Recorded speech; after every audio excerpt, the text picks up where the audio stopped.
Редната, последна тема во денешното издание на Македонија наутро, не засега сите. Еве зошто. Во време кога поголем дел од активностите ги споделуваме на интернет, приватноста има многу големо значење. До 26 јануари со бројни активности се реализира неделата на приватност на податоците. Ние во Македонија наутро наредниве минути посветуваме внимание на тоа зошто е неопходно да ја заштитиме приватноста, зошто генерално мора да се штитат податоците и од личен аспект, но и од државен аспект, односно од аспект на работата на институциите. На оваа тема гостинки во студиото 5 на Македонската телевизија ни се Лилјана Пецова Илиевска, менеджер на програмата Cyber патеки за жени од УСАИД. Добро утро и добре ни дојдовте, Лилјана. Анита Никова Бундовски, директорка на програмата за дигитализација и отпорност на критичната инфраструктура во Македонија. Долги звања да не погрешам. Добро утро и добре ни дојдовте. Добро утро. Ќе започнеме со оној основен податок кој што треба да го знаат граѓаните. 28 јануари е меѓународниот ден за заштита на личните податоци, но Националната алијанса за сајбер безбедност одлучува да направи една недела во која што гласно ќе се говори за заштитата на личните податоци. Ако се прашувате вие, ако се прашуваме и ние, колку време зборуваме на оваа тема, сметаме дека 365 дена во годината треба да се зборува за заштитата на личните податоци, бидејќи се почесто не се под закана истите. Така е. Благодарам најпрвин за можноста да заедно го прославиме денот, односно неделата на заштита на приватноста. Медиумите се клучен фактор, особено во делот на подигање на свеста и заекнување на, да речам, информациите во делот на тоа кои се нашите обврски како граѓани најпрвин во делот на заштита на приватноста, не само на човековата приватност, туку и приватноста на податоците. И сега, заштитата на личните податоци како сегмент и како клучен фактор, особено во делот, спомнавт, споделуваме се и се што на интернет, користиме разноразни алатки, вештачката интелигенција се повеќе, се унапредува технологијата оди напред, но какви се нашите навики и какво е нашето однесување на интернет, особено и во делот на работната пракса, во организациите и во институциите каде што работиме. Заштитата на личните податоци, тоа е Европскиот ден на заштита на лични податоци 28 јануари, меѓутоа Националната Cyber алијанса вели се повеќе треба да се зборува за заштита на податоците и приватноста на податоците и од тука славиме цела една недела на заштита на приватноста.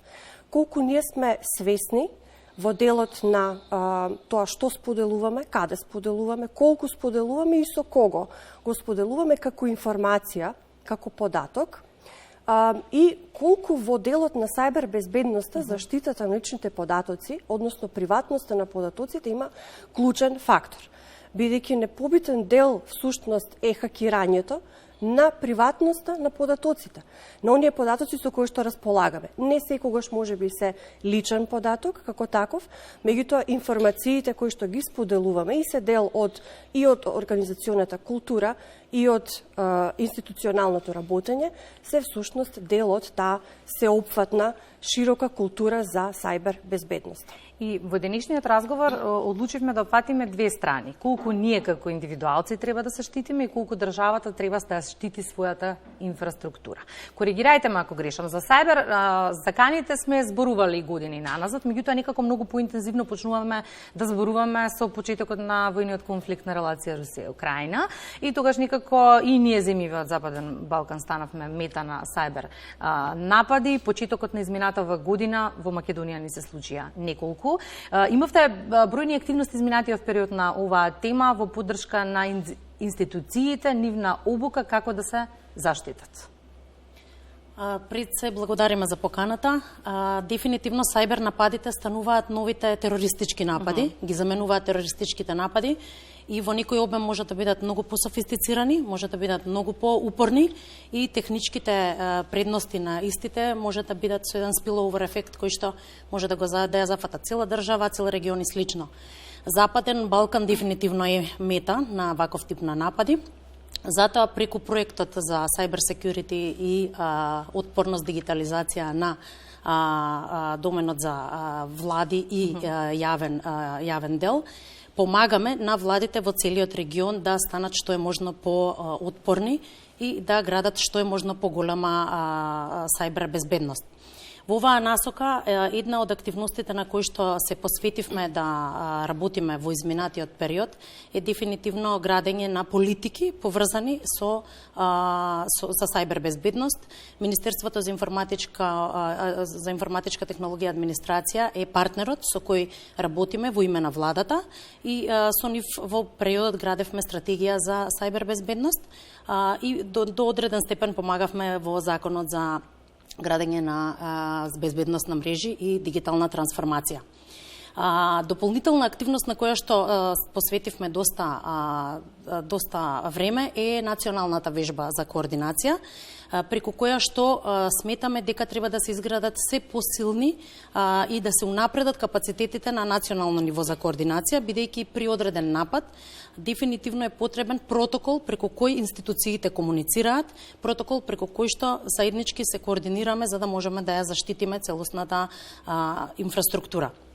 Дополнителна активност исто така е градењето на работната група за критична инфраструктура и сајбер безбедност, составена од експерти од јавен сектор, приватен сектор, академска заедница и цивилна заедница, со кои што заедно ги градиме политиките кои потоа се обидуваме да ги вметнеме во националните политики за сајбер безбедност.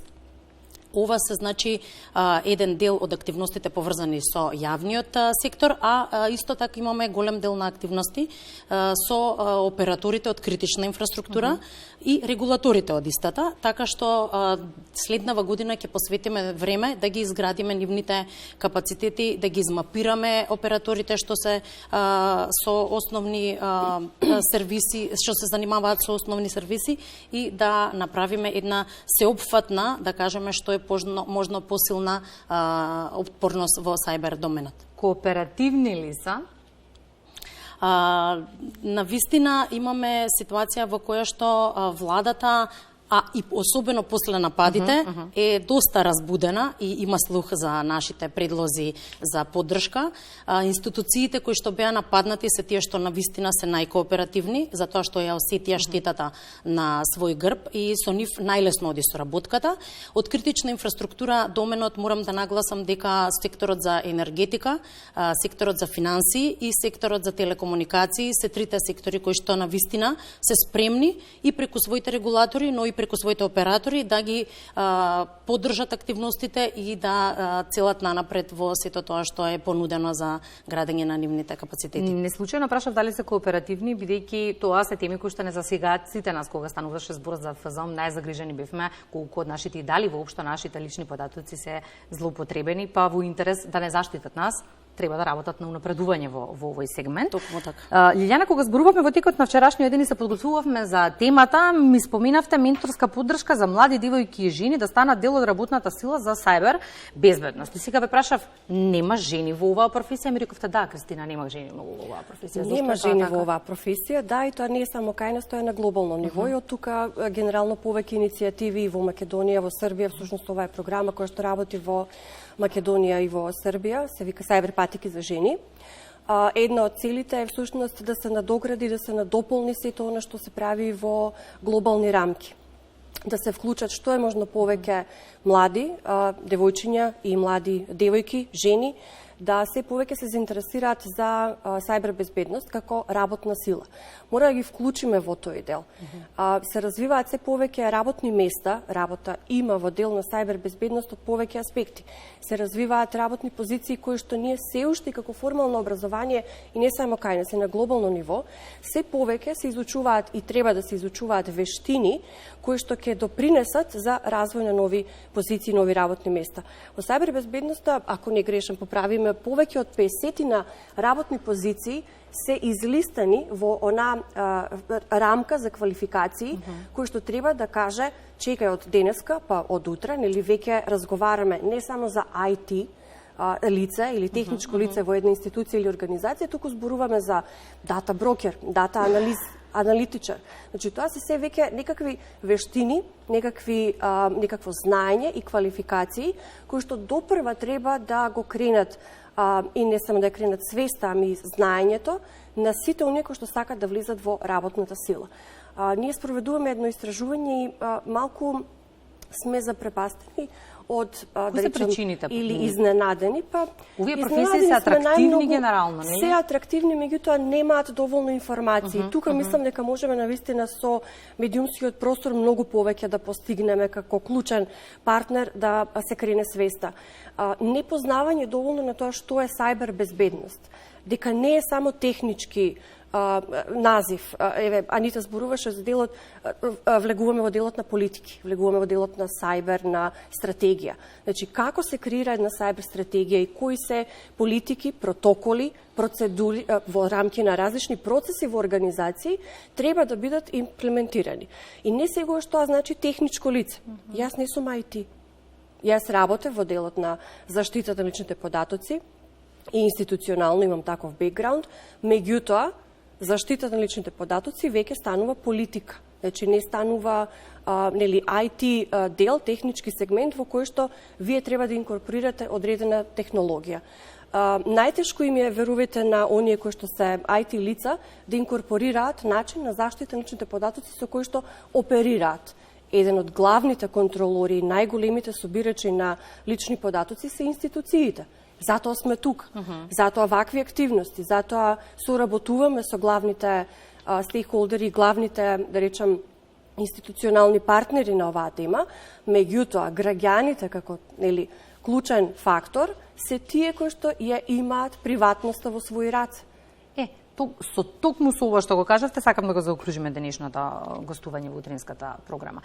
Постојано користиме различни паметни уреди и треба да сме свесни дека апсолутно сите тие може да ги искористат нашите податоци. Кога се согласуваме на одредена политика на приватност, треба да бидеме свесни што значи тоа. Ние ја имаме моќта да управуваме со нашите податоци. Така е. Ако ни се украдени или злоупотребени, се злоупотребени бидејќи ние сме го дозволиле тоа. Така е. Правото на информираност и обврската да бидеме информирани во овој случај само наша. Граѓанинот пред се мора да има доволно знаење и доволно свест за да нели биде и информиран, но и да знае каде да се обрати, во која ситуација злоупотребата на личните податоци е кривично дело и во која ситуација има право на жалба, односно представка до одредени институции. Во таа смисла, нашето истражување, особено во делот на колку жените се вклучени во или не се вклучени, ние имавме некои прашања кои што таргетира каква е перцепцијата. Постои недоволна информираност во делот на тоа кои сегменти од приватноста сушност се засегнати во делот на сајбер безбедност. Сајбер безбедноста веќе станува еден општ термин кој што вклучува многу повеќе сектори, многу повеќе анализи, ако сакате, и од економски аспект, и од правен аспект, и од безбедносен аспект, спомнавме како главен сегмент во глобалната безбедност, меѓутоа приватноста лична и приватноста на податоците и лични, и оние со кои што располагаме во рамки на институциите и организациите, треба да биде наша одговорност. Може ли етапно во периодот кој што следува да дискутираме на оваа тема и да ги едуцираме? Нашата задача како јавен сервис е да ги информираме и едуцираме нашите граѓани. Секоја чест. Благодарам многу за гостувањето во денешното издание на Македонија наутро.